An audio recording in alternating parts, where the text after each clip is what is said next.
I worked my heart out on a big project while my teammate did almost nothing. Then at the big meeting, he stole all the credit. I was crushed, but decided to fight back and prove the truth.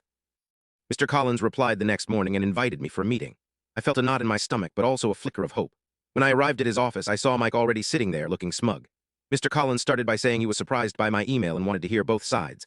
I stayed calm and explained everything. I showed him the folders with my work, the timestamps, the drafts, and even the emails where I asked Mike for help on small parts, never the whole project. I told him how it felt to have my efforts stolen, and how Mike lied to everyone there. Mike tried to defend himself, saying we both contributed and that it was teamwork.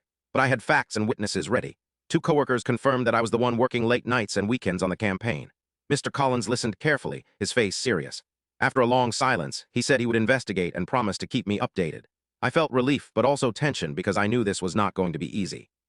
Mike gave me a cold look when I left the room, but for the first time, I felt like I had the upper hand. That week was the longest of my life. I kept working, but also kept checking in with Mr. Collins.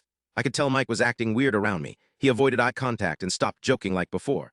One day, I overheard him talking to another coworker, trying to shift blame to me, saying I was difficult to work with and unreliable. That made my blood boil. He was trying to ruin my reputation after stealing my work.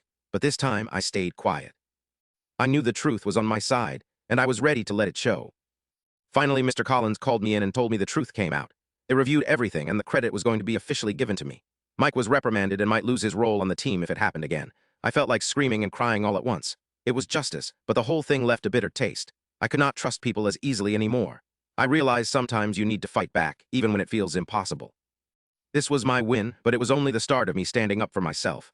I was done being quiet. If you like this story, then follow us for the next update.